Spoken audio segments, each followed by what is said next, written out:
جناب مینگل صاحب سے اور جناب آگے علی نواز شاہ سے، ان سے پہلے کو بیٹھے ہیں،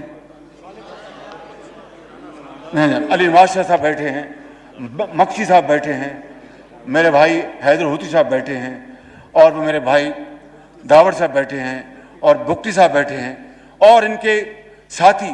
میں سمجھتا ہوں کہ یہ میں ان سے گزارش کرتا ہوں، اور بالکل ہم میں اتفاق ہے، اگر ہم نے اس ملک کی ڈوبتی ہوئی کشتی کو بچانا ہے اور دریا کے پار لگانا ہے تو خدا کی قسم اس کے علاوہ کوئی اور نسخہ کارگر نہیں ثابت ہو سکتا ماں سوائے اتحاد اتحاد اتحاد، محنت محنت اور محنت کے.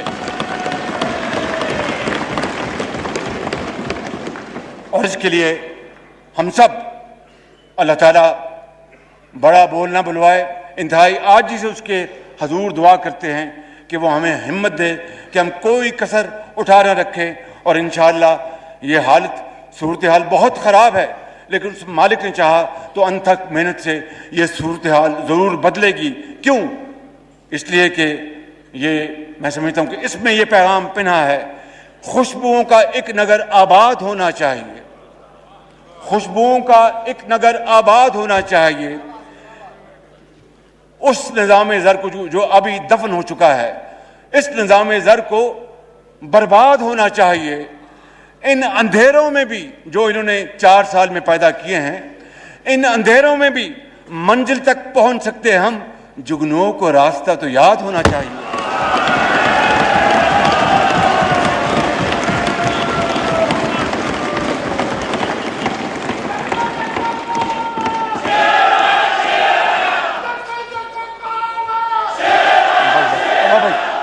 بھائی بس بھائی، اور جناب اسپیکر، یہ پتہ ہے سب کو، پلیز ذرا بات کرنے دیجیے. جناب اسپیکر، آپ چاہتے ہیں کہ یہاں آپ نہیں چاہتے کارروائی چلے، پلیز آپ نہیں چاہتے کارروائی چلے. جی آنریبل پرائم منسٹر.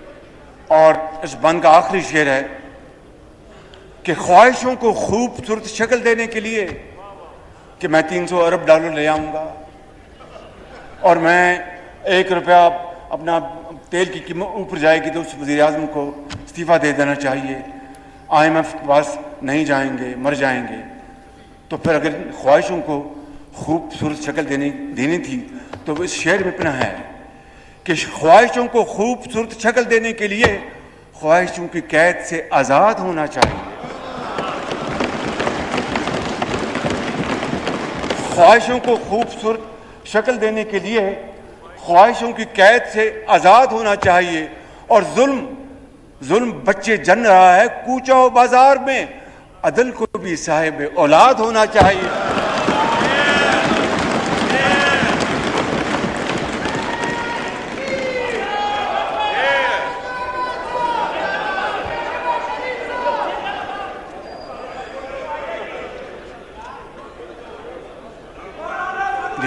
کیا فرمایا آپ نے؟ آپ نے کچھ فرمایا آپ نے؟ جی آپ نے کچھ فرمایا آپ نے؟ نہیں آپ بات کیجیے. جناب اسپیکر، آپ کو یاد ہے کہ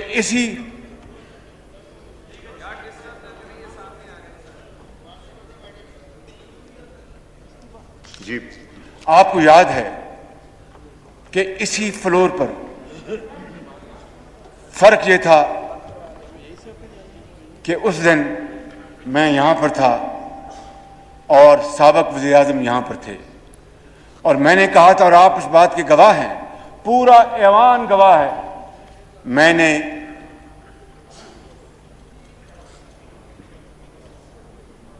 جی پلیز میں نے میثاق معیشت کی پیشکش کی تھی بڑی سوچ سمجھ کے، مگر اس کا جو حشر ہوا جناب اسپیکر، میں اس کے بارے میں کچھ نہیں کہنا چاہتا.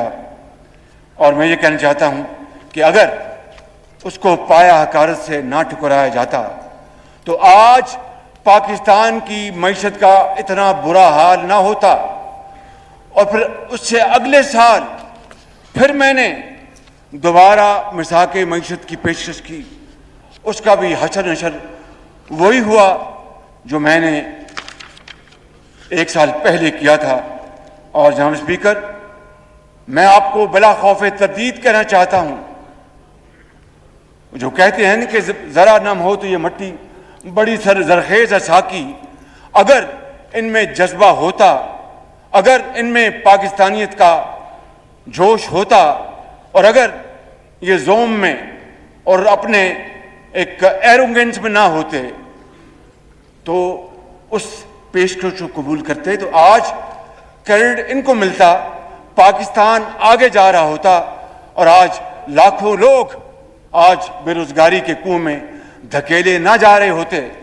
بہرحال وہ جناب اسپیکر وقت گزر گیا، مگر میں آج آپ کو یہ بتانا چاہتا ہوں کہ اس وقت پاکستان کن حالات سے دوچار ہے. جناب اسپیکر، دل پر آپ دل تھام لیجئے گا، کیونکہ یہ فیکٹس ہیں، میں ان کو نہیں چھپا سکتا. قوم کو یہ فیکٹس مجھے آج بتانے ہیں. پاکستان بدقسمتی سے رواں مالی سال میں تاریخ کا سب سے بڑا بجٹ خسارہ کرنے جا رہا ہے، بجٹ ڈیفیسٹ. اندازہ کیجئے 74 سالہ تاریخ میں سب سے بڑا بجٹ ڈیفیسٹ ہونے والا ہے. تاریخ کا سب سے بڑا تجارتی خسارہ یعنی ٹریڈ ڈیفیسٹ ہونے والا ہے. اور جو کرنٹ اکاؤنٹ جس کو جاری کھاتوں کو اردو میں کہتے ہیں، بدقسمتی سے کرنٹ اکاؤنٹ ڈیفیسٹ بھی تاریخ کا سب سے بڑا خدا نخواستہ ہونے جا رہا ہے. مہنگائی اپنے عروج پر ہے. 60 لاکھ لوگ بے روزگار ہو چکے ہیں اور 2 کروڑ لوگ خط افلاس سے نیچے دھکیلے جا چکے ہیں، اور 1 کروڑ 35 لاکھ جن اس. تو ناظرین آپ کو بتا دیں، شہباز شریف پاکستان کے نئے وزیر اعظم منتخب ہو گئے ہیں اور اس وقت وہ قومی اسمبلی میں خطاب کر رہے ہیں. بے حد جذباتی طور پر اس وقت شہباز شریف اپنا خطاب کر رہے ہیں. کس طرح ان کو ان کا ضمیر ان کو اجازت دیتا تھا. شہباز شریف اجازت دیتا تھا. پاکستان کے 23ویں وزیر اعظم منتخب ہوئے ہیں اور پاکستان قومی اسمبلی میں منتخب ہوئے شہباز شریف آج رات 8:30 بجے پاکستان کے نئے پی ایم کے طور پر وہ حلف بھی لے لیں گے. آپ کو بتائیں کہ 174 ممبران نے انہیں ووٹ دیا ہے اور اس وقت وہ قومی اسمبلی میں خطاب کر رہے ہیں. یہاں پر انہوں نے جم کر سابق وزیر اعظم عمران خان پر نشانہ سادھا اور سب سے اہم بات یہ کہ اپنی اس تقریر میں